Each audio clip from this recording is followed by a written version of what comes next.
Welcome to Hi.Net, where we bring the timeless classics to life.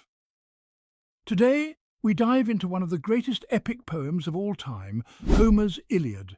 Our story begins in the final year of the Trojan War, a legendary conflict between the Greeks, also known as the Achaeans, and the city of Troy.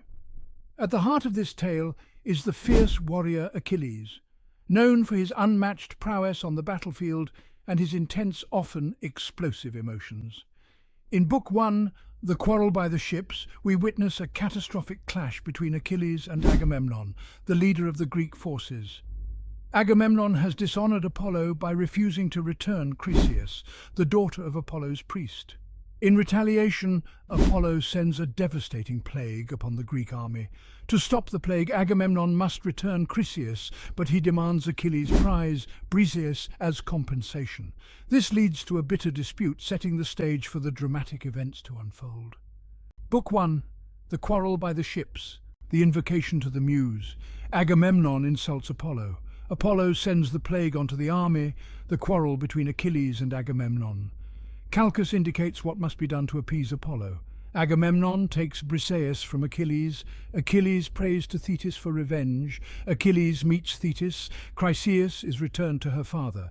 Thetis visits Zeus. The gods converse about the matter on Olympus. The banquet of the gods sing, goddess, sing the rage of Achilles, son of Peleus. That murderous anger which condemned Achaeans to countless agonies and threw many warrior souls deep into Hades, leaving their dead bodies carrion food for dogs and birds, all in fulfillment of the will of Zeus. Start at the point where Agamemnon, son of Atreus, that king of men, quarrelled with noble Achilles. Which of the gods incited these two men to fight? That god was Apollo, son of Zeus and Leto. Angry with Agamemnon, he cast plague down onto the troops, a deadly infectious evil.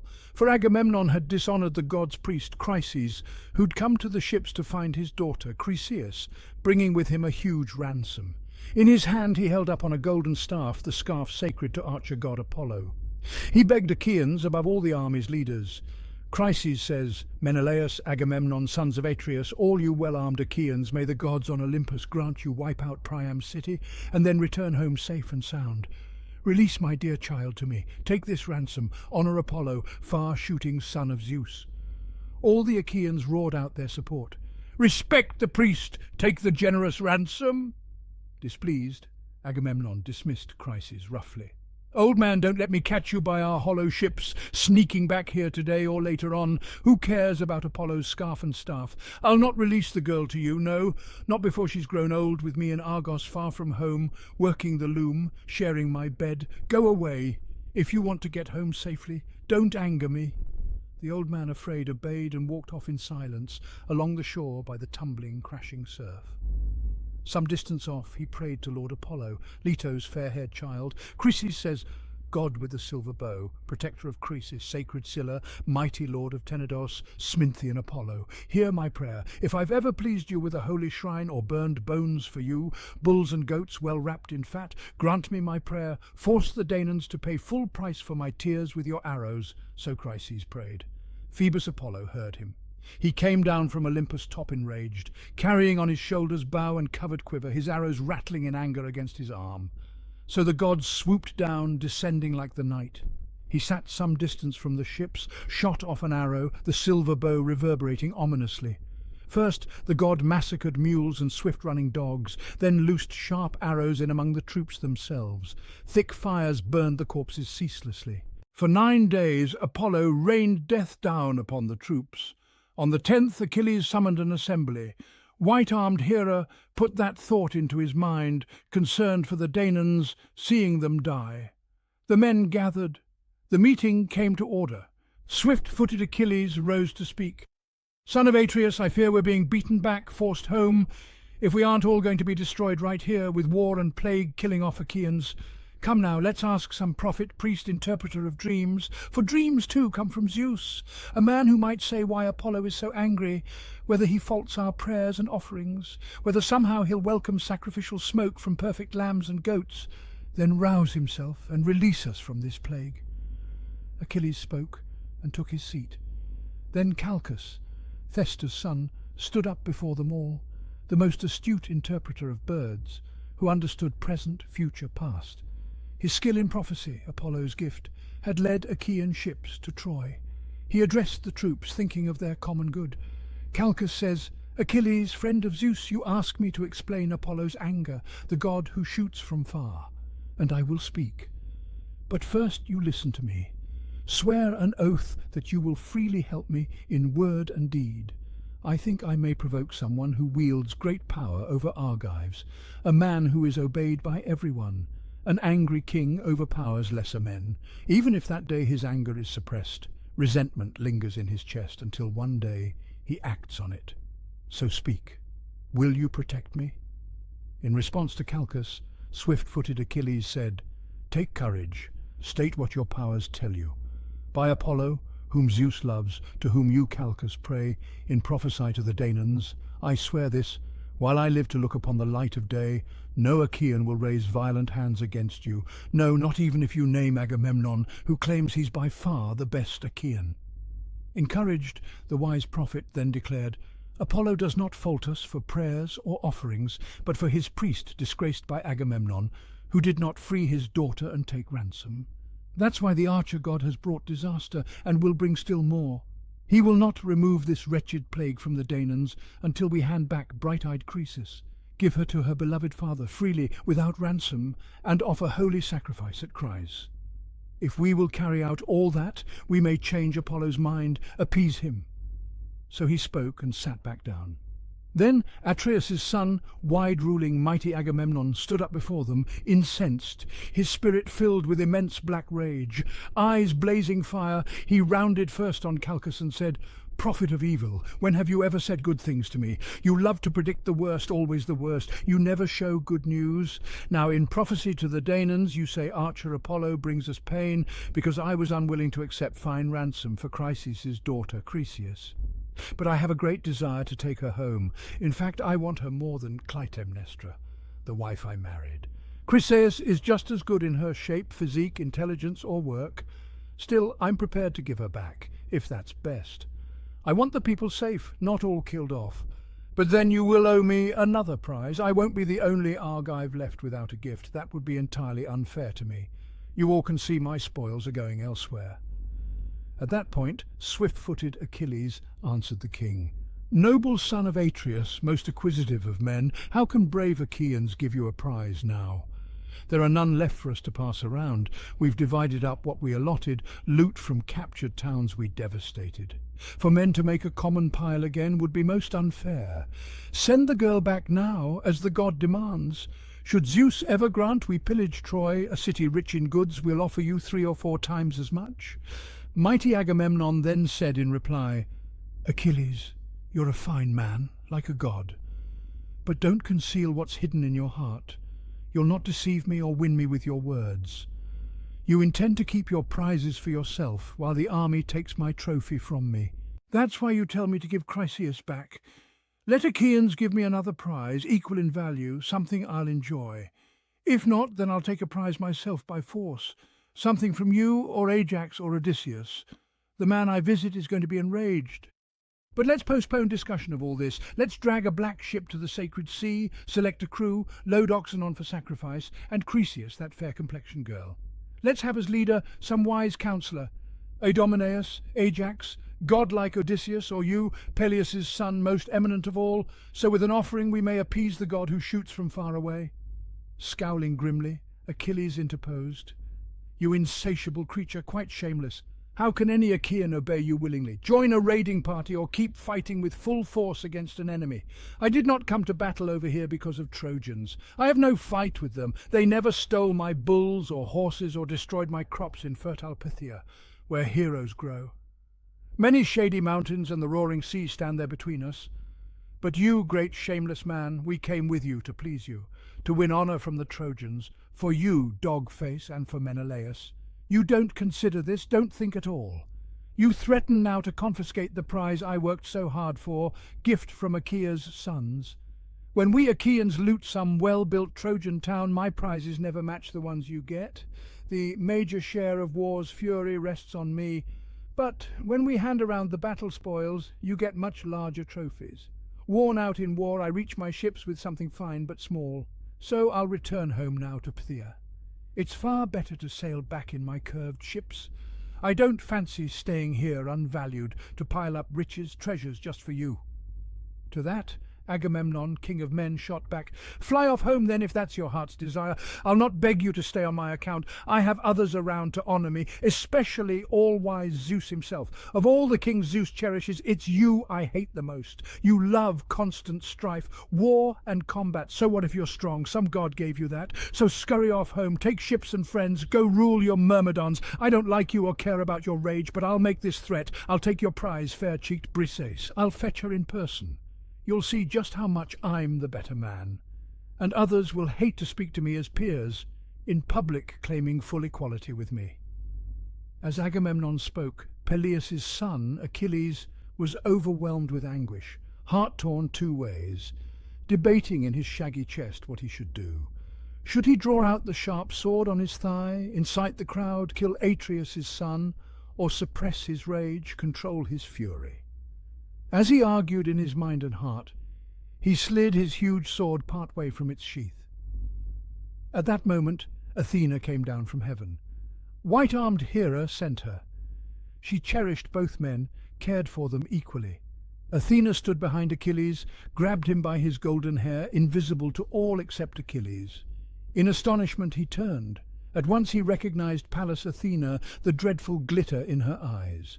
Achilles spoke. His words had wings. "Child of aegis-bearing Zeus, why have you come now? Do you wish to see how overbearing Agamemnon is? I'll tell you where all this is going to lead. That arrogance will soon cost him his life." Glittery-eyed Athena then spoke in reply. "I came down from heaven to curb your passion if you obey.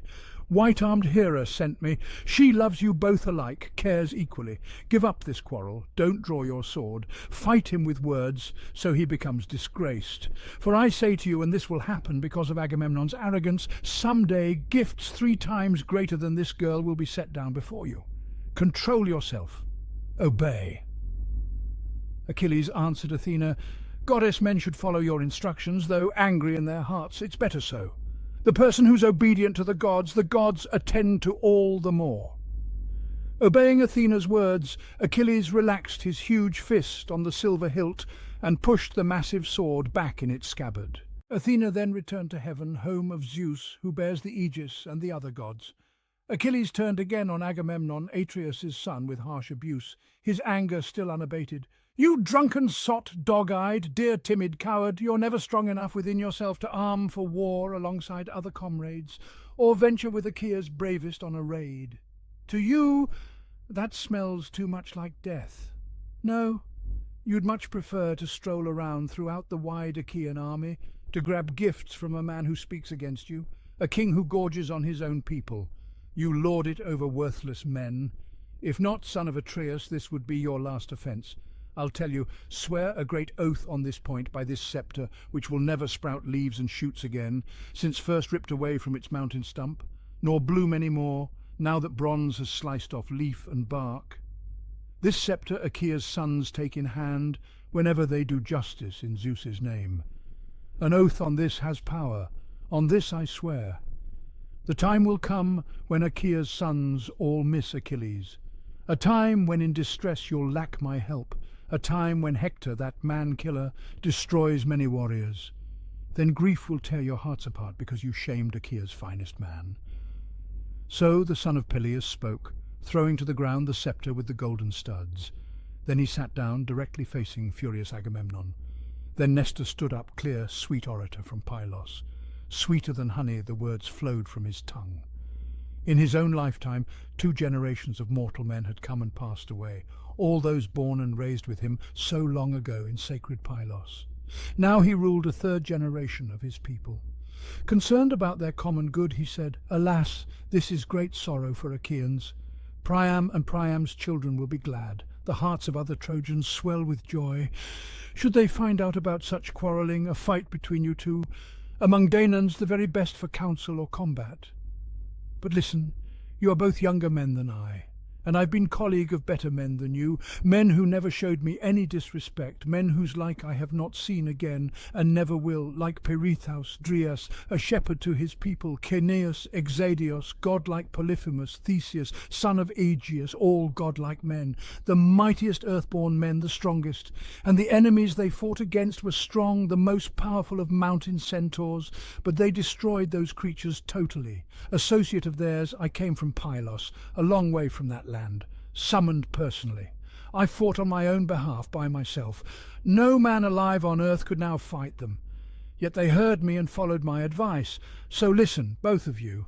That's what's best now. Agamemnon, you're an excellent man, but do not take Briseis from Achilles. Let that pass. Achaea's sons gave her to him first, and you, Peleus' son, don't seek to fight the king, not as your enemy. The sceptre-bearing king, whose powerful authority comes from Zeus, never shares honours equally. Achilles, you may be stronger since your mother was divine, but he's more powerful, for he rules more men. But you, son of Atreus, check your anger. Set aside, I urge you, your rage against Achilles, who provides in the middle of war's evils a powerful defence for all Achaeans. Mighty Agamemnon then replied to Nestor, Old man, everything you say is true enough, but this man wants to put the rest to shame, rule all of us, lord it over everyone. But some, I think, will not obey him. So what if the gods who live forever made him a spearman? Is that some reason we should let him say such shameful things? Achilles, interrupting Agamemnon, shouted, I'd be called a coward, a nobody, if I held back from any action because of something you might say. Order other men about. Don't tell me what I should do. I'll not obey you any more, but I will tell you this, remember it well. I'll not raise my hand to fight about that girl, no, not against you or any other man. You Achaeans gave her to me, and now you seize her back again. But you'll not take another thing from my swift black ship. You'll get nothing else with my consent. If you'd like to see what happens, just try. My spear will quickly drip with your dark blood. Thus the pair of them continued arguing. Then they stood up, dissolving the assembly by the ships. Peleus' son went back to his well-balanced ships and huts, along with Patroclus, Menoetius' son, and friends. Agamemnon dragged a swift ship down the shore, chose 20 sailors, loaded on the oxen, offerings for the god, and led on fair-cheeked Chryseis. Shrewd Odysseus shipped on as leader. All aboard, they set off, carving a pathway through the sea. Atreus' son ordered troops to cleanse themselves. The men bathed in the sea, washed off impurities. They then made sacrificial offerings to Apollo, hundreds of perfect bulls and goats beside the restless sea. Savoury smells curled up amid the smoke high into heaven. The men thus occupied, Agamemnon did not forget the challenge he made earlier to Achilles. He called his heralds Talthybius and Eurybates. Agamemnon says, Go to Achilles' tent, Peleus' son. Take fair-complexioned Briseis by the hand. Bring her to me. If he won't surrender her, I'll come myself in force and take her. For him that will be a worse disaster. With these firm orders he dismissed the men, who moved off heavy-hearted along the shore of the restless sea. They reached the huts and ships of the Myrmidons. There they found Achilles seated by his hut and his black ship. As he saw them approach, Achilles felt no joy. The two heralds, afraid, just stood in silence, out of deference to the king. In his heart, Achilles sensed their purpose. He called to them, Cheer up, heralds, messengers for gods and men. Come here, I don't blame you, but Agamemnon. He sends you both here for the girl Briseis. Come, Patroclus, born from Zeus, fetch the girl. Give her to these two to take away. Let them both witness before blessed gods, mortal men, and that unfeeling king, if ever there's a need for me again to defend others from a shameful death. That man's wits are foolish, disastrously so. He's not thinking about past or future, how Achaeans may fight safely by their ships. Patroclus did as his dear comrade had requested. He led out fair-cheeked Briseis from the hut and gave her up to be led off. The heralds left, returning to Achaean ships, Briseis with them, but against her will. Achilles then, in tears, withdrew from his companions, sat by the shore, staring at the wide grey seas. Stretching out his hands, he cried aloud, praying repeatedly to Thetis, his beloved mother, Mother, since you gave me life, if only for a while, Olympian Zeus, high thunderer, should give me due honour. but he does not grant me even slight respect. For wide-ruling Agamemnon, Atreus' son, has shamed me, has taken away my prize, appropriated it for his own use." As he said this, he wept. His noble mother heard him from deep within the sea, where she sat by her old father. Quickly she rose up, moving above grey waters like an ocean mist, and settled down before him as he wept. She stroked him, then said, "My child, why these tears? What sorrows weigh down your heart? Tell me, so we'll both know. Don't hide from me what's on your mind." With a deep groan, swift-footed Achilles then replied, "You know. Why should I tell you what you know? We came to Thebe, Aetion's sacred city, sacked it, taking everything the city had. Achaea's sons apportioned it all fairly amongst themselves. Agamemnon's share was fair-skinned Chryseis. Then Chryses arrived at the swift ships of bronze-armed Achaeans. Archer god Apollo's priest sought out his daughter. He brought with him an enormous ransom, carried in his hands the sacred golden staff with the shawl of archer god Apollo. He begged Achaeans, above all Atreus' 2 sons, the people's leaders. All Achaeans called on them to respect the priest, accept the splendid ransom. But that didn't please Agamemnon in his heart. He sent him roughly off with harsh, abusive orders. The old man went away again, enraged. He prayed to Apollo, who loved him well. The god heard him and sent his deadly arrows against the Argives. The troops kept dying one by one as the god rained arrows down throughout the wide Achaean army. The prophet Calchas, understanding all, told us Apollo's will. At once I was the first to recommend we all appease the god. But anger got control of Agamemnon.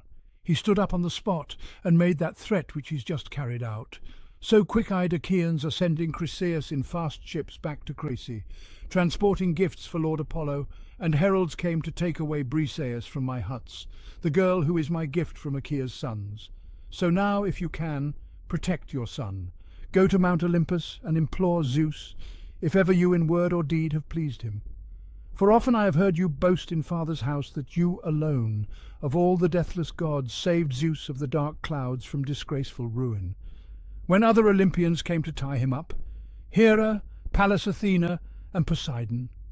But you, goddess, came and set him free, by quickly calling up to high Olympus that 100-handed monster gods called Briareos, and men all name Aegaon, a creature whose strength was greater than his father's. He sat down beside the son of Cronos, exulting in his glory. The sacred gods, afraid, stopped tying up Zeus. So sit down right by Zeus, clasp his knee, remind him of all that, so he'll want to help the Trojans somehow.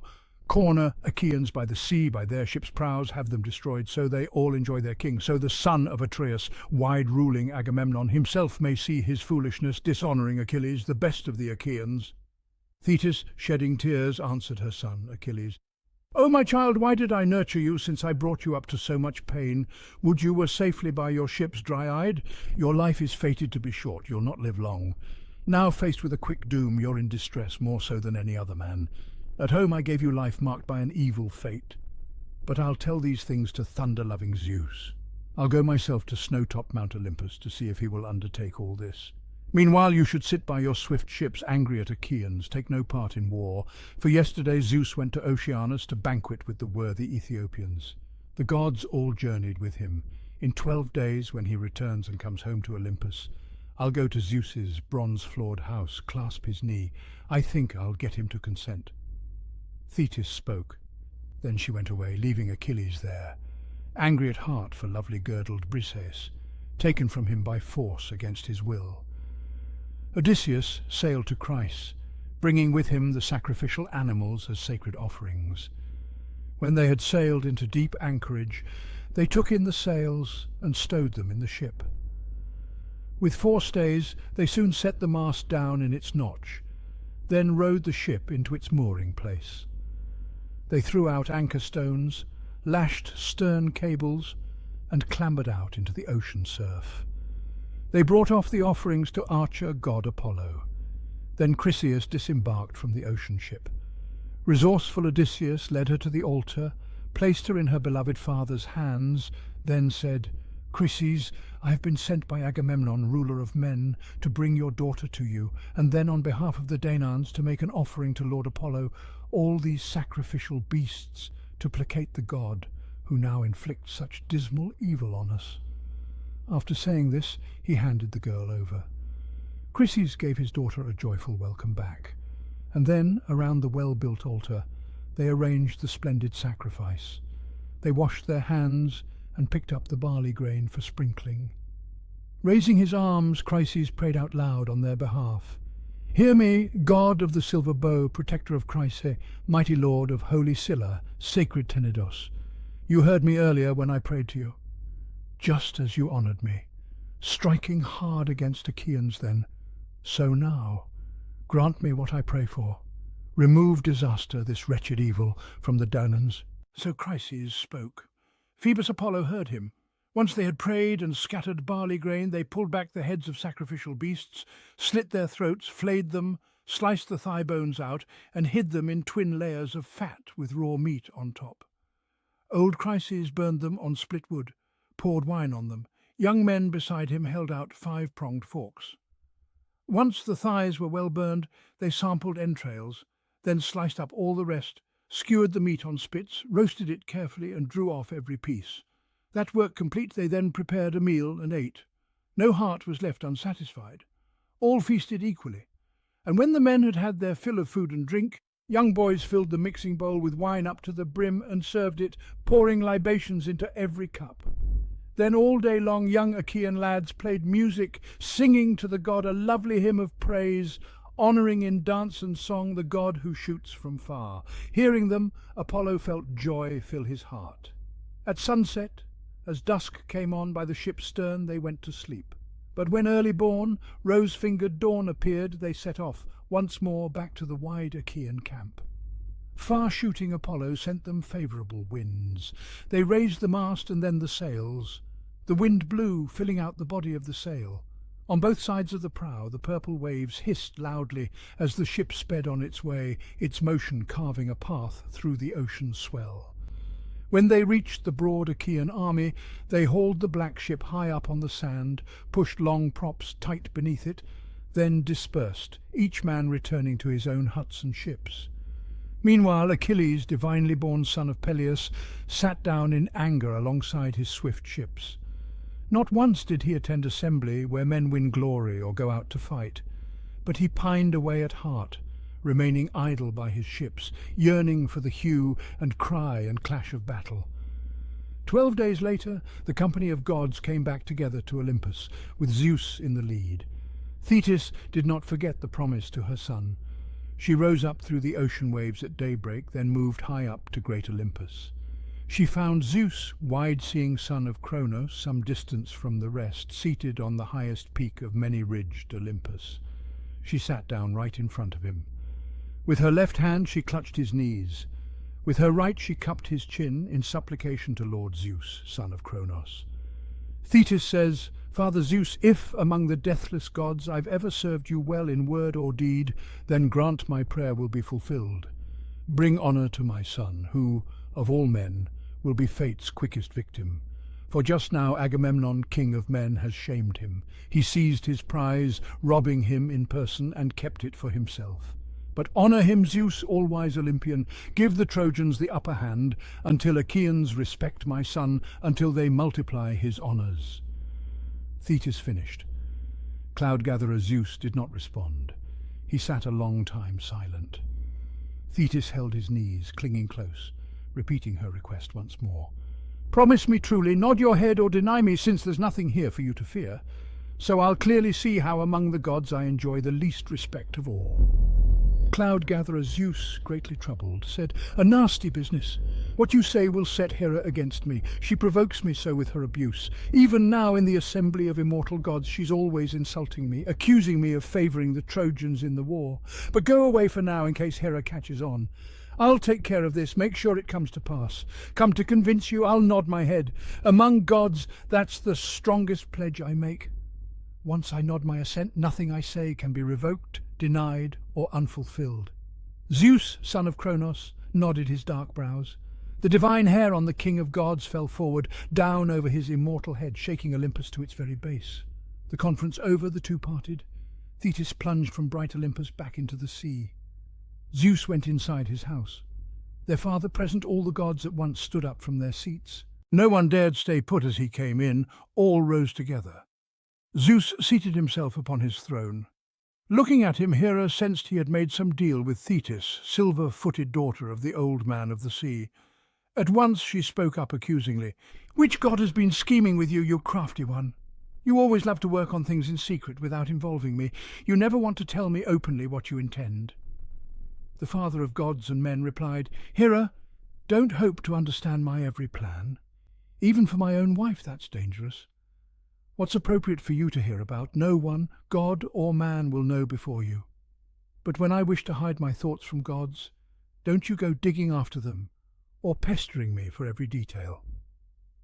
Hera then replied to Zeus, "Most dread son of Cronos, what are you saying? I have not been overzealous before now, in questioning you or seeking answers. Surely you're quite at liberty to plan anything you wish.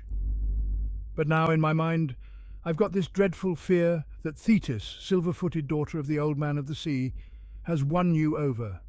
For this morning early she sat down beside you, held your knees. I think you surely nodded your agreement to honour Achilles killing many soldiers, slaughtering them by the Achaean ships."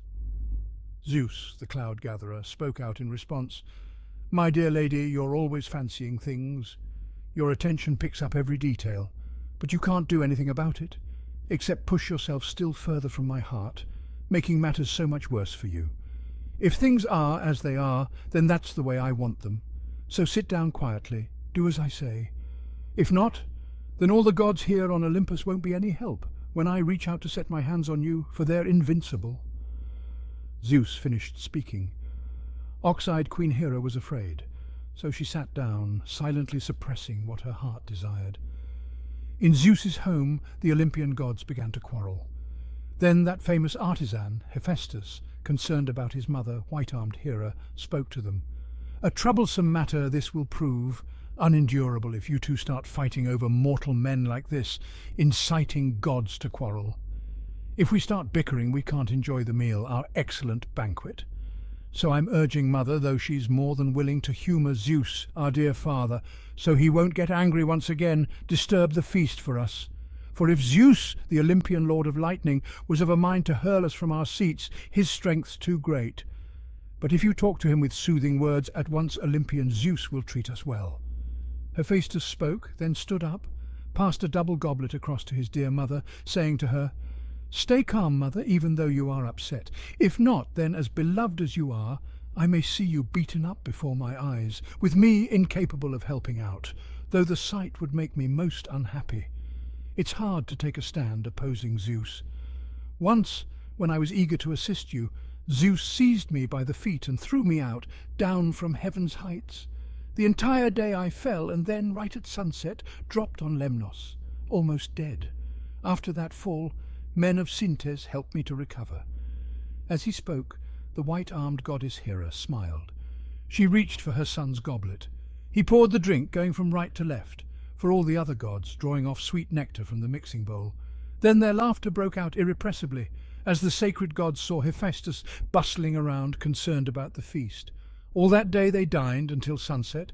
No one's heart went unsatisfied. All feasted equally. They heard exquisite music from Apollo's lyre and the Muses' beautiful song and countersong.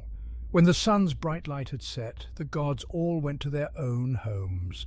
Hephaestus, the famous lame god, with his resourceful skill, had made each god a place to live.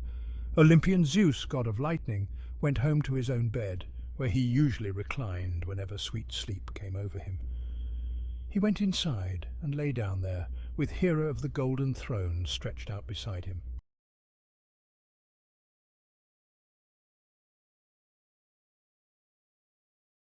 Welcome to Book 2 of Homer's Iliad, a towering epic of Greek mythology and a cornerstone of ancient literature.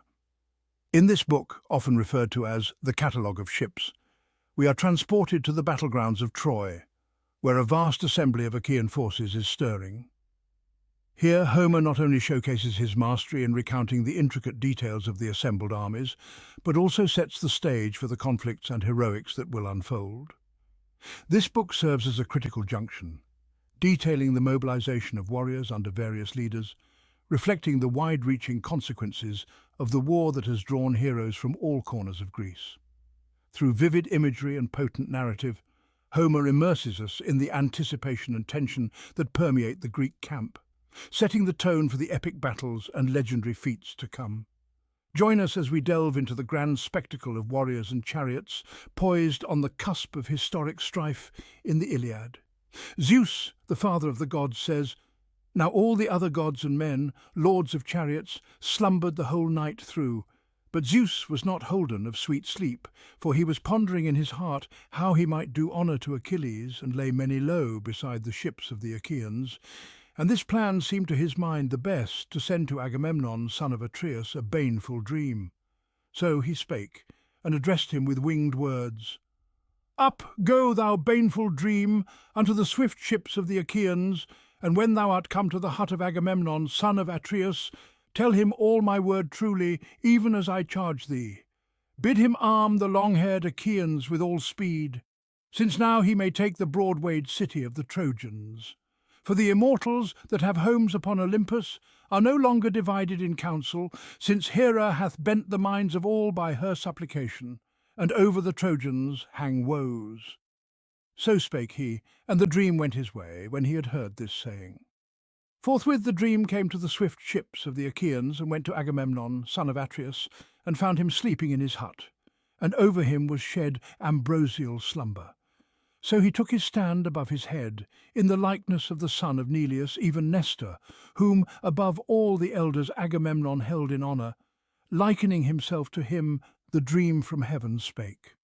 The dream says, "Thou sleepest, son of wise-hearted Atreus, the tamer of horses.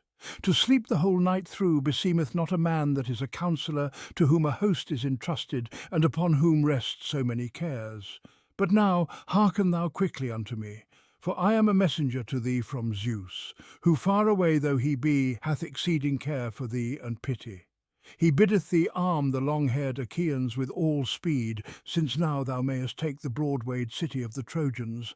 For the immortals that have homes upon Olympus are no longer divided in council, since Hera hath bent the minds of all by her supplication, and over the Trojans hang woes by the will of Zeus. But do thou keep this in thy heart, nor let forgetfulness lay hold of thee, when so honey-hearted sleep shall let thee go." So spoke the dream, and departed, and left him there, pondering in his heart on things that were not to be brought to pass. For in sooth he deemed that he should take the city of Priam that very day, fool that he was, seeing he knew not what deeds Zeus was purposing, who was yet to bring woes and groanings on Trojans alike, and Danaans throughout the course of stubborn fights. Then he awoke from sleep, and the divine voice was ringing in his ears. He sat upright, and did on his soft tunic, fair and glistering, and about him cast his great cloak, and beneath his shining feet he bound his fair sandals, and about his shoulders flung his silver-studded sword, and he grasped the sceptre of his fathers, imperishable ever, and therewith took his way along the ships of the brazen-coated Achaeans. Now the goddess Dawn went up to high Olympus to announce the light to Zeus and the other immortals. But Agamemnon bade the clear-voiced heralds summon to the place of gathering the long-haired Achaeans. And they made summons, and the men gathered full quickly. But the king first made the council of the great-souled elders to sit down beside the ship of Nestor, the king Pylos born. And when he had called them together, he contrived a cunning plan, and said, Agamemnon says, "Hearken, my friends, a dream from heaven came to me in my sleep through the ambrosial night, and most like was it to goodly Nestor, in form and in stature and in build. It took its stand above my head, and spake to me, saying, Thou sleepest, son of wise-hearted Atreus, the tamer of horses. To sleep the whole night through beseemeth not a man that is a counsellor, to whom a host is entrusted, and upon whom rest so many cares. But now hearken thou quickly unto me, for I am a messenger to thee from Zeus, who, far away though he be, hath exceeding care for thee and pity. He biddeth thee arm the long-haired Achaeans with all speed, since now thou mayest take the broad-wayed city of the Trojans.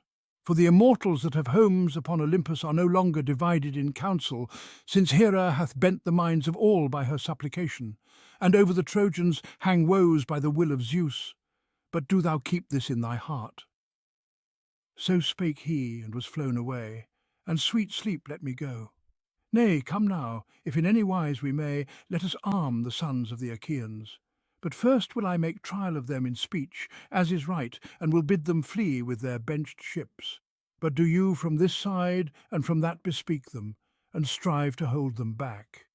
So saying, he sat him down, and among them uprose Nestor, that was king of sandy Pylos. He with good intent addressed their gathering, and spake among them.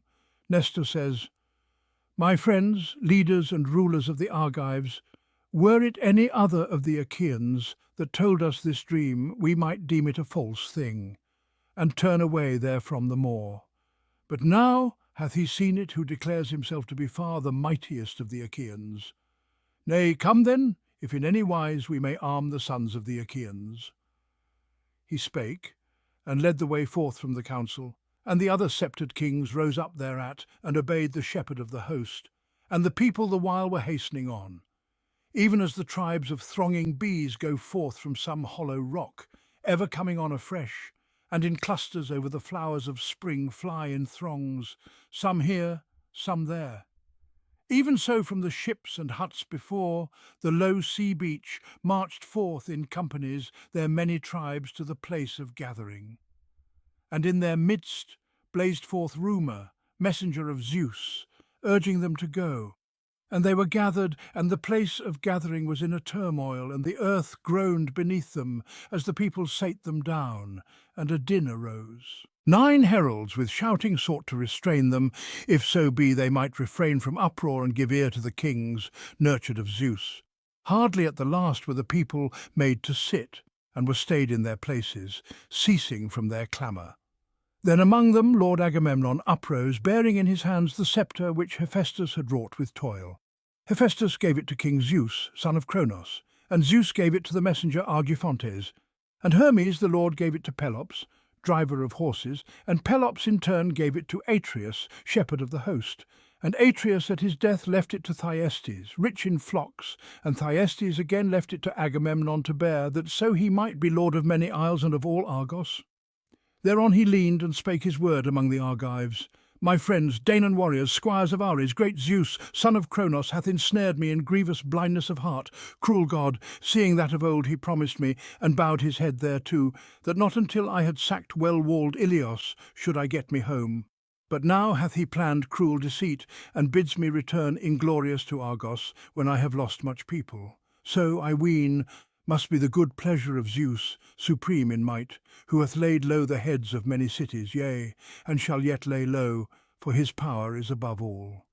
A shameful thing is this, even for the hearing of men that are yet to be, how that thus vainly so goodly and so great a host of the Achaeans warred a bootless war, and fought with men fewer than they, and no end thereof hath as yet been seen.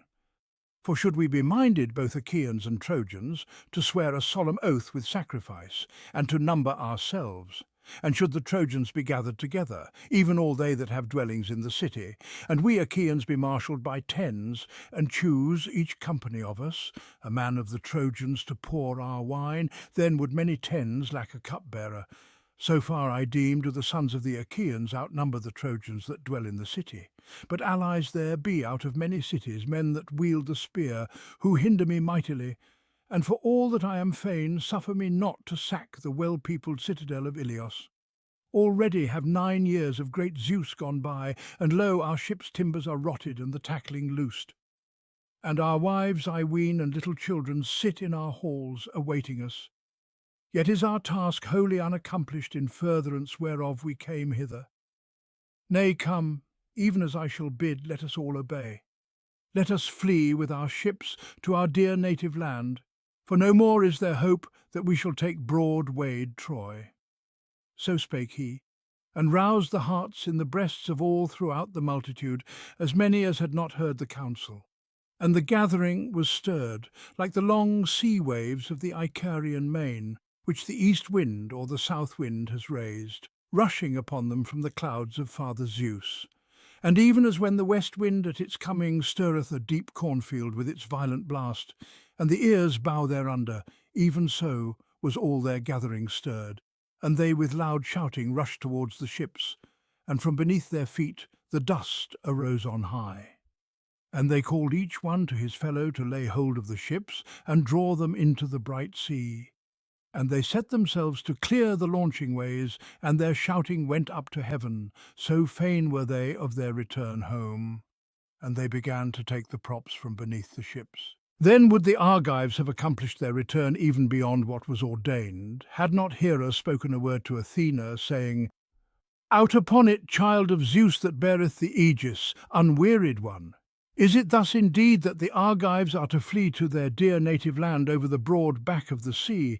Ay, and they would leave to Priam and the Trojans their boast, even Argive Helen, for whose sake many an Achaean hath perished in Troy, far from his dear native land. But go thou now throughout the host of the brazen-coated Achaeans. With thy gentle words seek thou to restrain every man, neither suffer them to draw into the sea their curved ships." So spake she, and the goddess, flashing-eyed Athena, failed not to hearken. Down from the peaks of Olympus she went darting, and speedily came to the swift ships of the Achaeans. There she found Odysseus, the peer of Zeus, in council as he stood. He laid no hand upon his benched black ship, for that grief had come upon his heart and soul, and flashing-eyed Athena stood near him, and said, "Son of Laertes, sprung from Zeus, Odysseus of many wiles, is it thus indeed that ye will fling yourselves on your benched ships to flee to your dear native land? Ay, and ye would leave to Priam and the Trojans their boast, even Argive Helen, for whose sake many an Achaean hath perished in Troy, far from his dear native land. But go thou now throughout the host of the Achaeans, and hold thee back no more, and with thy gentle words seek thou to restrain every man, neither suffer them to draw into the sea their curved ships." So said she, and he knew the voice of the goddess as she spake, and set him to run, and cast from him his cloak which his herald gathered up, even Eurybates of Ithaca that waited on him. But himself he went straight to Agamemnon, son of Atreus, and received at his hand the staff of his fathers, imperishable ever, and therewith went his way along the ships of the brazen-coated Achaeans. Whomsoever he met that was a chieftain or man of note, to his side would he come, and with gentle words seek to restrain him, saying, "Good sir, it beseems not to seek to affright thee as if thou were a coward, but do thou thyself sit thee down, and make the rest of thy people to sit. For thou knowest not yet clearly what is the mind of the son of Atreus. Now he does but make trial, whereas soon he will smite the sons of the Achaeans. Did we not all hear what he spake in the council? Beware lest waxing wroth he work mischief to the sons of the Achaeans. Proud is the heart of kings, fostered of heaven, for their honour is from Zeus, and Zeus, god of counsel, loveth them. But whatsoever man of the people he saw, and found brawling, him would he smite with his staff, and chide with words, saying, "Fellow, sit thou still, and hearken to the words of others that are better men than thou, whereas thou art unwarlike and a weakling, neither to be counted in war nor in council. In no wise shall we Achaeans all be kings here. No good thing is a multitude of lords. Let there be one lord, one king, to whom the son of crooked counselling Cronos hath vouchsafed the sceptre and judgments, that he may take counsel for his people."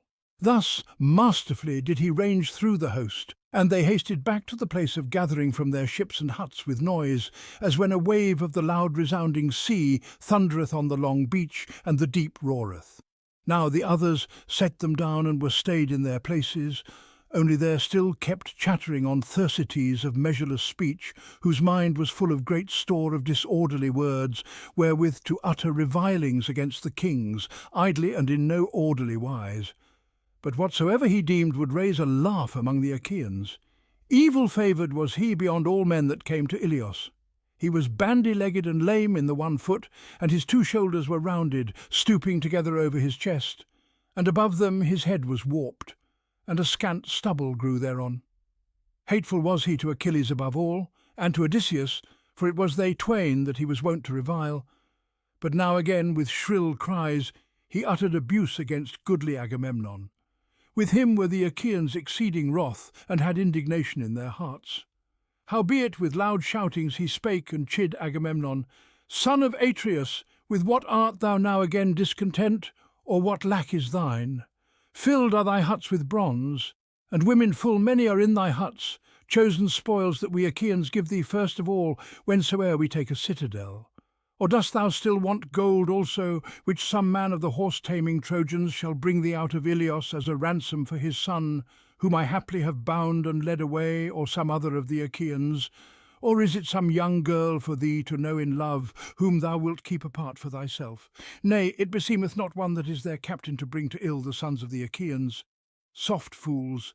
Base things of shame, ye women of Achaea, men no more, homeward let us go with our ships, and leave this fellow here in the land of Troy to digest his prizes, that so he may learn whether in us too there is aught of aid for him or no, for him that hath now done dishonour to Achilles, a man better far than he.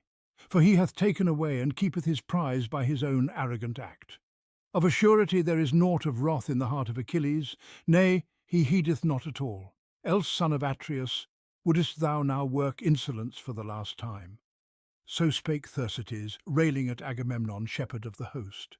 But quickly to his side came goodly Odysseus, and with an angry glance from beneath his brows, chid him with harsh words, saying, Thersites of reckless speech, clear-voiced talker though thou art, refrain thee, and be not minded to strive singly against kings.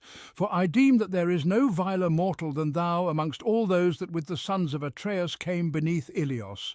Wherefore 'twere well thou shouldst not take the name of kings in thy mouth, as thou protest, to cast reproaches upon them, and to watch for home-going. In no wise do we know clearly as yet how these things are to be, whether it be for good or ill, that we sons of the Achaeans shall return. Therefore dost thou now continually utter revilings against Atreus' son, Agamemnon, shepherd of the host, for that the Danaan warriors give him gifts full many, whereas thou pratest on with railings. But I will speak out to thee, and this word shall verily be brought to pass. If I find thee again playing the fool, even as now thou dost, then may the head of Odysseus abide no more upon his shoulders, nor may I any more be called the father of Telemachus, if I take thee not, and strip off thy raiment, thy cloak, and thy tunic that cover thy nakedness, and for thyself send thee wailing to the swift ships, beaten forth from the place of gathering with shameful blows. So spake Odysseus, and with his staff smote his back and shoulders, and Thersites cowered down, and a big tear fell from him, and a bloody weal rose up on his back beneath the staff of gold. Then he sat him down, and fear came upon him, and stung by pain with helpless looks he wiped away the tear. But the Achaeans, sore vexed at heart though they were, broke into a merry laugh at him, and thus would one speak with a glance at his neighbour. Out upon it! Verily hath Odysseus ere now wrought good deeds without number as leader in good counsel, and setting battle in army. But now is this deed far the best that he hath wrought among the Argives, seeing he hath made this scurrilous babbler to cease from his prating. Never again, I ween, will his proud spirit henceforth set him on to rail at kings with words of reviling. So spake the multitude. But uprose Odysseus, sacker of cities, the sceptre in his hand, and by his side flashing-eyed Athena, in the likeness of a herald, bade the host keep silence, that the sons of the Achaeans, both the nearest and the farthest, might hear his words, and lay to heart his counsel. He with good intent addressed their gathering, and spake among them. Son of Atreus, now verily are the Achaeans minded to make thee, O king, the most despised among all mortal men, nor will they fulfil the promise that they made to thee while faring hitherward from Argos, the pasture land of horses, that not until thou hadst sacked well-walled Ilios shouldest thou get thee home. For like little children or widow women do they wail each to the other in longing to return home. Verily, there is toil enough to make a man return disheartened. For he that abideth but one single month far from his wife in his benched ship hath vexation of heart, even he whom winter blasts and surging seas keep afar. But for us is the 9th year at its turn, while we abide here. Wherefore I count it not shame that the Achaeans have vexation of heart beside their beaked ships. Yet even so it is a shameful thing to tarry long, and return empty. Endure, my friends, and abide for a time, that we may know whether the prophecies of Calchas be true or no. For this in truth do we know well in our hearts, and ye are all witnesses thereto, even as many as the fates of death have not borne away. It was but as yesterday or the day before, when the ships of the Achaeans were gathering in Aulis, laden with woes for Priam and the Trojans. And we round about a spring were offering to the immortals upon the holy altars hecatombs that bring fulfilment, beneath a fair plane tree from whence flowed the bright water. Then appeared a great portent, a serpent, blood-red on the back, terrible, whom the Olympian himself had sent forth to the light, glided from beneath the altar and darted to the plane tree. Now upon this were the younglings of a sparrow, tender little ones on the topmost bough, cowering beneath the leaves, 8 in all, and the mother that bare them was the 9th. Then the serpent devoured them as they twittered piteously, and the mother fluttered around them, wailing for her dear little ones. Howbeit he coiled himself and caught her by the wing as she screamed about him. But when he had devoured the sparrow's little ones, and the mother with them, the god who had brought him to the light made him to be unseen, for the son of crooked counselling Kronos turned him to stone, and we stood there and marvelled at what was wrought. So, when the dread portent broke in upon the hecatombs of the gods, then straightway did Calchas prophesy and address our gathering, saying, Why are ye thus silent, ye long-haired Achaeans? To us hath Zeus the counsellor showed this great sign, late in coming, late in fulfilment, the fame whereof shall never perish. Even as this serpent devoured the sparrow's little ones and the mother with them, the 8, and the mother that bare them was the 9th, so shall we war there for so many years, but in the 10th shall we take the broad-wayed city. On this wise spake Calchas, and now all this is verily being brought to pass. Nay, come, abide ye all, ye well-grieved Achaeans, even where ye are, until we take the great city of Priam. So spake he, and the Argives shouted aloud, and all round about them the ships echoed wondrously beneath the shouting of the Achaeans, as they praised the words of godlike Odysseus. And there spake among them the horseman, Nestor of Gerenia. Now look you, in very truth are ye holding assembly after the manner of silly boys that care no whit for deeds of war. What then is to be the end of our compacts and our oaths? Nay, into the fire let us cast all counsels and plans of warriors, the drink offerings of unmixed wine, and the hand-clasps wherein we put our trust. For vainly do we wrangle with words, nor can we find any device at all for all our long tarrying here. Son of Atreus, do thou as of old keep unbending purpose, and be leader of the Argives throughout stubborn fights. And for these let them perish, the 1 or 2 of the Achaeans that take secret counsel apart, yet no accomplishment shall come therefrom, to depart first to Argos, or ever we have learned whether the promise of Zeus that beareth the aegis be a lie or no. For I declare that Cronos' son, supreme in might, gave promise with his nod on that day when the Argives went on board their swift-faring ships, bearing unto the Trojans death and fate, for he lightened on our right and showed forth signs of good. Wherefore let no man make haste to depart homewards until each have lain with the wife of some Trojan, and have got him requital for his strivings and groanings for Helen's sake.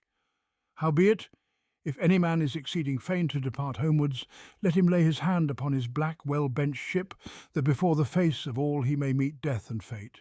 But do thou, O king, thyself take good counsel, and hearken to another. The word whatsoever I speak shalt thou not lightly cast aside.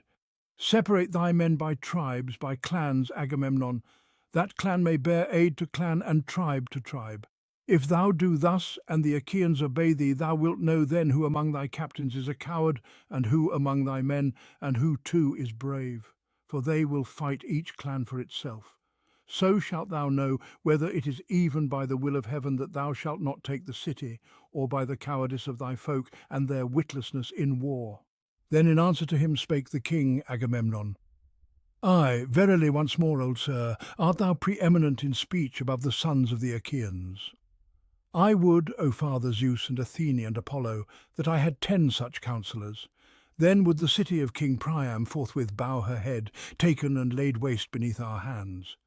But the son of Kronos, even Zeus that beareth the aegis, hath brought sorrows upon me, in that he casteth me into the midst of fruitless strifes and wranglings. For verily I and Achilles fought about a girl with violent words, and it was I that waxed wroth the first.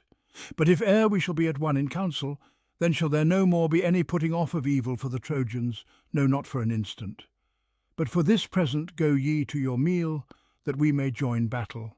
Let every man whet well his spear, and bestow well his shield, and let him well give to his swift-footed horses their food, And look well to his chariot on every side, and bethink him of fighting, that the whole day through we may contend in hateful war. For of respite shall there intervene, no, not a whit, until night at its coming shall part the fury of warriors. Wet with sweat about the breast of many a man shall be the baldric of his sheltering shield, and about the spear shall his hand grow weary, and wet with sweat shall a man's horse be as he tugs at the polished car. But whomsoever I shall see minded to tarry apart from the fight beside the beaked ships, for him shall there be no hope thereafter to escape the dogs and birds. So spake he. And the Argives shouted aloud as a wave against a high headland, when the south wind cometh and maketh it to swell, even against a jutting crag that is never left by the waves of all the winds that come from this side or from that. And they arose and hasted to scatter among the ships, and made fires in the huts, and took their meal. And they made sacrifice one to one of the gods that are for ever, and one to another, with the prayer that they might escape from death and the toil of war.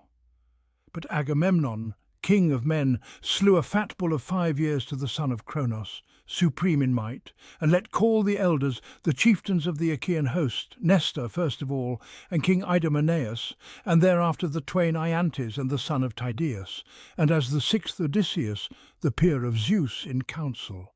And unbidden came to him Menelaus, good at the war cry, for he knew in his heart wherewith his brother was busied. About the bull they stood and took up the barley grains, and in prayer Lord Agamemnon spake among them, saying, Zeus, most glorious, most great Lord of the dark clouds that dwellest in the heaven, grant that the sun set not, neither darkness come upon us, until I have cast down in headlong ruin the hall of Priam, blackened with smoke, and have burned with consuming fire the portals thereof, and cloven about the breast of Hector his tunic, rent with the bronze. And in throngs may his comrades round about him fall headlong in the dust and bite the earth. So spake he, but not as yet would the son of Cronos grant him fulfilment. Nay, he accepted the sacrifice, but toil he made to wax unceasingly. Then, when they had prayed and had sprinkled the barley grains, they first drew back the victims' heads and cut their throats, and flayed them, and they cut out the thigh pieces, and covered them with a double layer of fat, and laid raw flesh thereon. These they burned on billets of wood, stripped of leaves, and the inner parts they pierced with spits, and held them over the flame of Hephaestus. But when the thigh pieces were wholly burned, and they had tasted of the inner parts, they cut up the rest and spitted it, and roasted it carefully, and drew all off the spits. Then, when they had ceased from their labour and had made ready the meal, they feasted, nor did their hearts lack aught of the equal feast. But when they had put from them the desire of food and drink, among them the horseman, Nestor of Gerenia, was first to speak, saying, Most glorious son of Atreus, Agamemnon, king of men, let us now not any more remain gathered here, nor any more put off the work which verily the God vouchsafeth us. Nay, come, let the heralds of the brazen-coated Achaeans make proclamation, and gather together the host throughout the ships, and let us go thus in a body through the broad camp of the Achaeans, that we may with the more speed stir up sharp battle. So spake he, and the king of men. Agamemnon failed not to hearken. Straightway he bade the clear-voiced heralds summon to battle the long-haired Achaeans, and they made summons, and the host gathered full quickly. The kings, nurtured of Zeus that were about Atreus' son, sped swiftly, marshalling the host, and in their midst was the flashing-eyed Athene, bearing the priceless aegis that knoweth neither age nor death, wherefrom are hung 100 tassels all of gold, all of them cunningly woven, and each one of the worth of 100 oxen. Therewith she sped dazzling throughout the host of the Achaeans, urging them to go forth. And in the heart of each man she roused strength to war and to battle without ceasing. And to them forthwith war became sweeter than to return in their hollow ships to their dear native land. Even as a consuming fire maketh a boundless forest to blaze on the peaks of a mountain, and from afar is the glare thereof to be seen, even so from their innumerable bronze, as they marched forth, went the dazzling gleam up through the sky unto the heavens. And as the many tribes of winged fowl, wild geese or cranes, or long-necked swans on the Asian mead by the streams of Caestrius, fly this way and that, glorying in their strength of wing, and with loud cries settle ever onwards, and the mead resoundeth. Even so their many tribes poured forth from ships and huts into the plain of Scamander, and the earth echoed wondrously beneath the tread of men and horses. So they took their stand in the flowery mead of Scamander, numberless as are the leaves and the flowers in their season. Even as the many tribes of swarming flies that buzz to and fro throughout the herdsman's farmstead in the season of spring, when the milk drenches the pails, even in such numbers stood the long-haired Achaeans upon the plain, in the face of the men of Troy, eager to rend them asunder.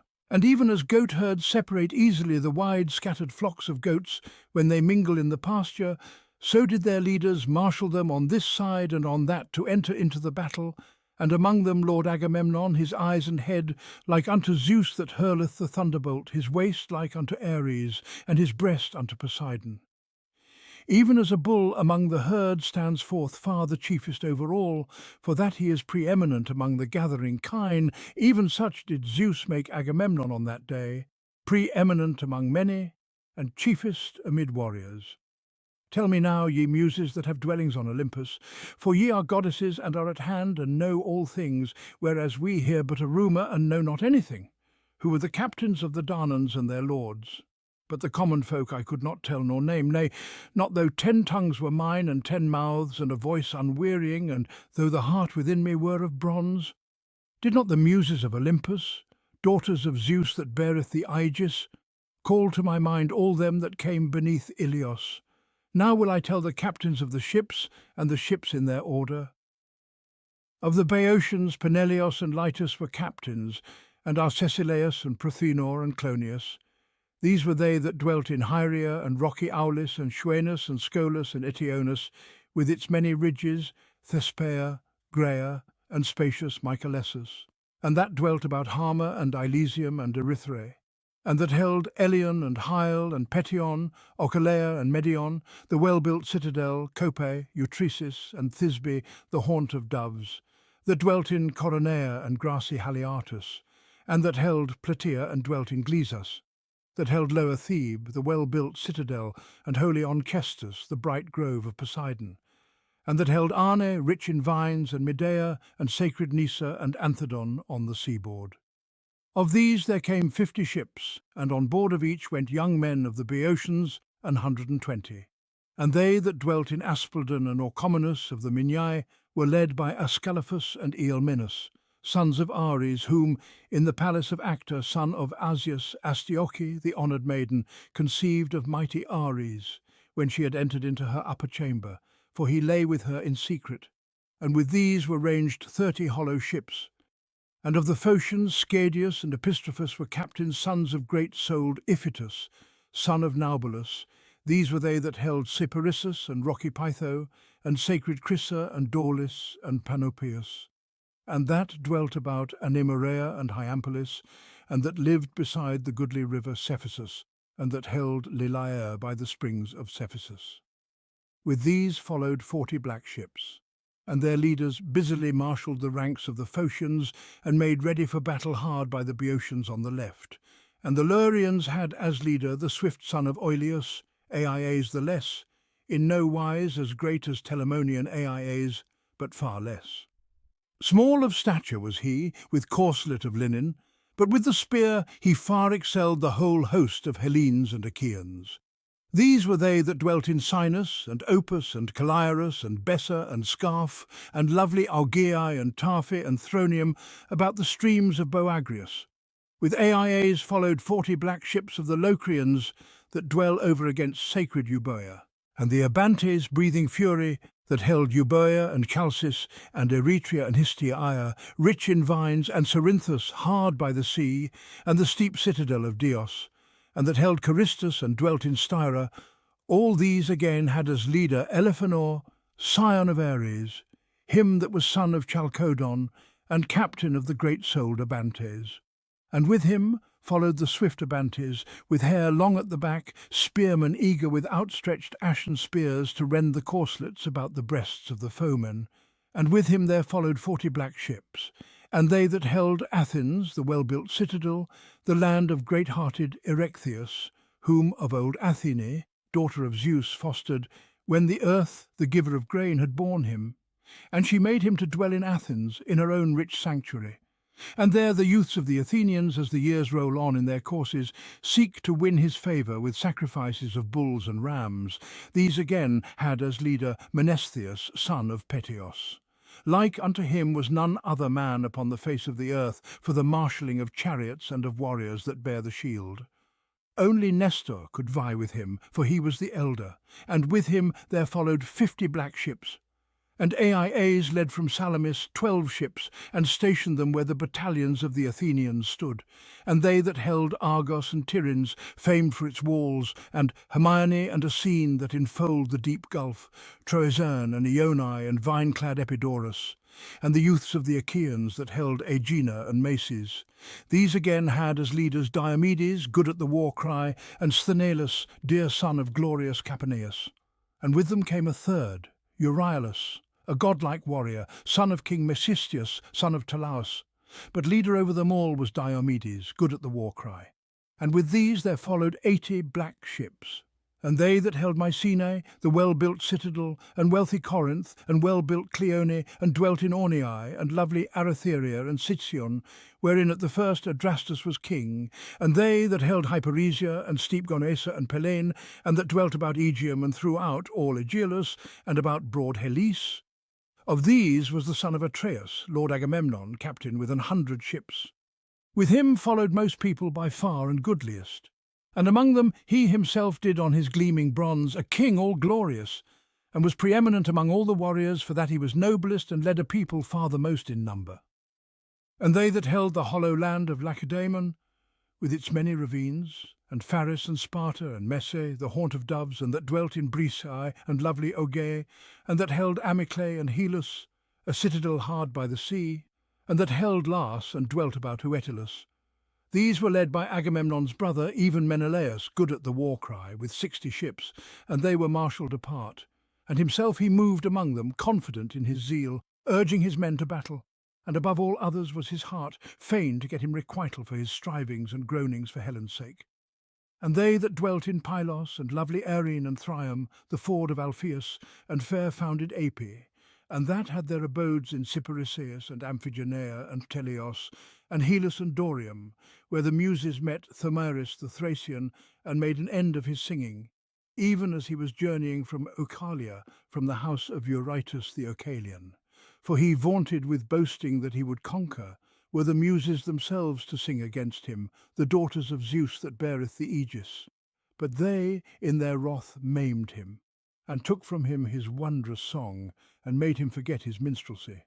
All these folk again had as leader the horseman Nestor of Gerenia, and with him were ranged 90 hollow ships.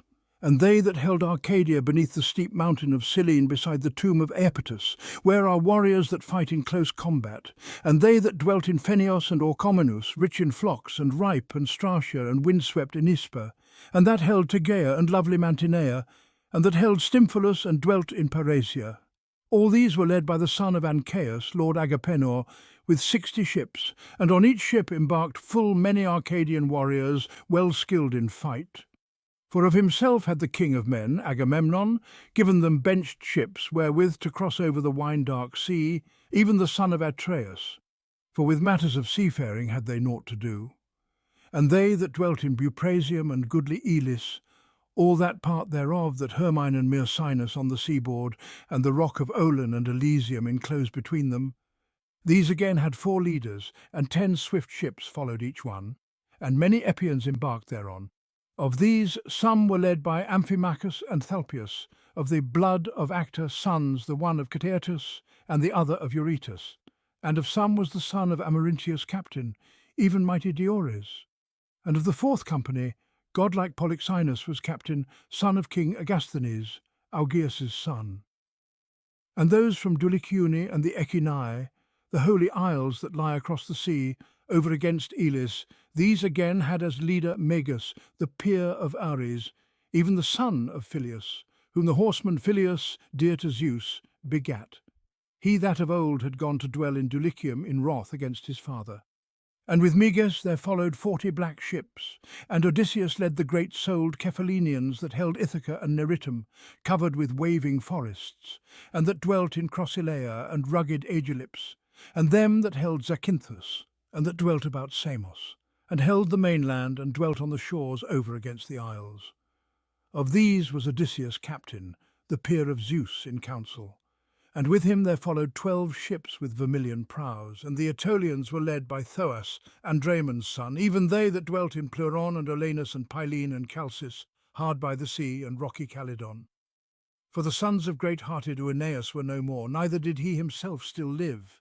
And fair-haired Meleager was dead, to whom had commands been given that he should bear full sway among the Aetolians. And with Thoas there followed 40 black ships. And the Cretans had as leader Idomeneus, famed for his spear, even they that held Cnossus and Gortys, famed for its walls, Lictus and Miletus and Lycastus, white with chalk, and Phaestus and Ritium, well-peopled cities, and all they beside that dwelt in Crete of the 100 cities. Of all these was Idomeneus, famed for his spear, captain, and Meriones, the peer of Enyalius, slayer of men. And with these there followed 80 black ships. And Tlepolemus, son of Heracles, a valiant man and tall, led from Rhodes 9 ships of the lordly Rhodians, that dwelt in Rhodes sundered in 3 divisions, in Lindos and Ealysus and Camerus, white with chalk. These were led by Tlepolemus, famed for his spear, he that was born to mighty Heracles by Astyochaia, whom he had led forth out of a fire from the river Selais, when he had laid waste many cities of warriors fostered of Zeus. But when Tlepolemus had grown to manhood in the well-fenced palace, forthwith he slew his own father's dear uncle Lysimnius, scion of Ares, who was then waxing old. So he straightway built him ships, and when he had gathered together much people, went forth in flight over the sea, for that the other sons and grandsons of mighty Heracles threatened him. But he came to Rhodes in his wanderings, suffering woes, and there his people settled in 3 divisions by tribes, and were loved of Zeus that is king among gods and men, and upon them was wondrous wealth poured by the son of Cronos. Moreover, Nereus led 3 shapely ships from Syme, Nireus that was son of Aglaia, and Charops the king. Nireus the comeliest man that came beneath Ilios of all the Danaans, after the fearless son of Peleus. Howbeit he was a weakling, and but few people followed with him. And they that held Nisyrus and Crapathus and Cassus and Cos, the city of Eurypylus, and the Calydnian isles, these again were led by Phaedippus and Antiphus, the 2 sons of King Thessalus, son of Heracles. And with them were ranged 30 hollow ships. Now all those again that inhabited Pelasgian Argos, and dwelt in Alos and Alope and Trachis, and that held Phthia and Hellas, the land of fair women, and were called Myrmidons and Hellenes and Achaeans. Of the 50 ships of these men was Achilles captain. Howbeit they bethought them not of dolorous war, since there was no man to lead them forth into the ranks. For he lay in idleness among the ships, the swift-footed, goodly Achilles, in wrath because of the fair-haired girl Briseis, whom he had taken out of Lyrnessus after sore toil, when he wasted Lyrnessus and the walls of Thebe, and laid low Mines and Epistrophus, warriors that raged with the spear, sons of King Evenus, Selipus's son. In sore grief for her lay Achilles idle, but soon was he to arise again. And they that held Phyllis and flowery Pyrrhasus, the sanctuary of Demeter, and Iton, mother of flocks, and Antron hard by the sea, and Teleos couched in grass, these again had as leader warlike Protesilaus, while yet he lived. Howbeit ere now the black earth held him fast. His wife, her 2 cheeks torn in wailing, was left in Phyllis and his house, but half established, while for himself a Dardanian warrior slew him as he leapt forth from his ship, by far the first of the Achaeans. Yet neither were his men leaderless, though they longed for their leader. For Podarces, scion of Ares, marshalled them, he that was son of Phylacus' son Iphiclus, rich in flocks, own brother to great-souled Protesilaus, and younger born. But the other was the elder and the better man, even the warrior, valiant Protesilaus. So the host in no wise lacked a leader, though they longed for the noble man they had lost.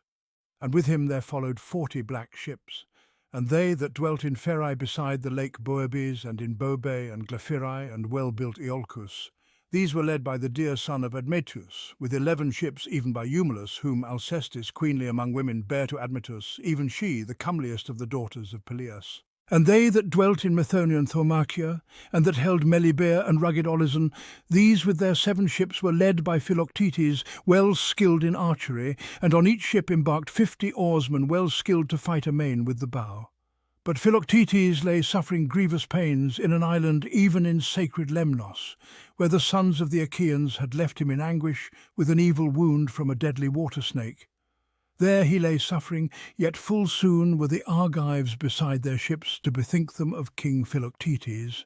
Howbeit neither were these men leaderless, though they longed for their leader, but Medon marshalled them, the bastard son of Oileus, whom Rhene bare to Oileus, sacker of cities. And they that held Tricca and Ithome of the crags, and Oechalia, city of Oechalia and Eurytus, these again were led by the 2 sons of Asclepius, the skilled leeches Podalirius and Machaon. And with these were ranged 30 hollow ships. And they that held Ormenius and the fountain Hypereia, and that held Asterium and the white crests of Titanus, these were led by Eurypylus, the glorious son of Euaemon. And with him there followed 40 black ships. And they that held Argissa, and dwelt in Girtone, Orta, and Elone, and the white city of Oluson, these again had as leader Polypoetes, staunch in fight, son of Perithous, whom immortal Zeus begat, even him whom glorious Hippodamia conceived to Pirithous on the day when he got him vengeance on the shaggy centaurs, and thrust them forth from Pelium, and drave them to the Ethices. Not alone was he, but with him was Leonteus, son of Ares, the son of Caenis' son Coronis, high of heart. And with them there followed 40 black ships. And Guneus led from Cyphus 22 ships, and with him followed the Aenianes and the Paraibi, staunch in fight, that had set their dwellings about wintry Dodona, and dwelt in the ploughland about lovely Titaressus, that poureth his fair-flowing streams into Peneus. Yet doth he not mingle with the silver eddies of Peneus, but floweth on over his waters like unto olive oil. For that he is a branch of the water of Styx, the dread river of Oath. And the Magnetes had as captain Prothaus, son of Tenthredon. These were they that dwelt about Peneus and Pelion, covered with waving forests. Of these was swift Prothous captain, and with him there followed 40 black ships. These were the leaders of the Danaans and their lords. But who was far the best among them, do thou tell me, Muse, best of the warriors and of the horses that followed with the sons of Atreus? Of horses best by far were the mares of the son of Pheres, those that Eumelus drave, swift as birds, like of coat, like of age, their backs as even as a levelling line could make. These had Apollo of the silver bow, reared in Perea, both of them mares, bearing with them the panic of war. And of warriors far best was Telamonian Aias, while yet Achilles cherished his wrath, for Achilles was far the mightiest, he and the horses that bear the peerless son of Peleus. Howbeit he abode amid his beaked seafaring ships in utter wrath against Agamemnon, Atreus' son, shepherd of the host. And his people along the seashore took their joy in casting the discus and the javelin and in archery, and their horses, each beside his own car, eating lotus and parsley of the marsh, stood idle while the chariots were set, well covered up, in the huts of their masters. But the men, longing for their captain, dear to Ares, roared hither and thither through the camp, and fought not. So marched they then, as though all the land were swept with fire, and the earth groaned beneath them, as beneath Zeus that hurleth the thunderbolt in his wrath, when he scourgeth the land about Typhoeus, in the country of the Arimi, where men say is the couch of Typhoeus. Even so the earth groaned greatly beneath their tread as they went, and full swiftly did they speed across the plain. And to the Trojans went, as a messenger from Zeus that beareth the aegis, wind-footed, swift Iris with a grievous message. These were holding assembly at Priam's gate, all gathered in one body, the young men alike and the elders. And swift-footed Iris stood near and spake to them. And she made her voice like to that of Polites, son of Priam, who was wont to sit as a sentinel of the Trojans, trusting in his fleetness of foot on the topmost part of the barrow of aged Aeaetes, awaiting until the Achaeans should sally forth from their ships. Likening herself to him, swift-footed Iris spake to Priam, saying, Old sir, ever are endless words dear to thee. Now, even as of yore in time of peace, But war unabating is afoot. Verily full often have I entered ere now into battles of warriors, but never yet have I seen a host so goodly and so great. For most like to the leaves or the sands are they, as they march over the plain to fight against the city. Hector, to thee beyond all others do I give command, and do thou even according to my word. Inasmuch as there are allies full many throughout the great city of Priam, and tongue differs from tongue among men that are scattered abroad, let each one therefore give the word to those whose captain he is, and these let him lead forth when he has marshalled the men of his own city. So spake she, and Hector in no wise failed to know the voice of the goddess, but forthwith brake up the gathering, and they rushed to arms.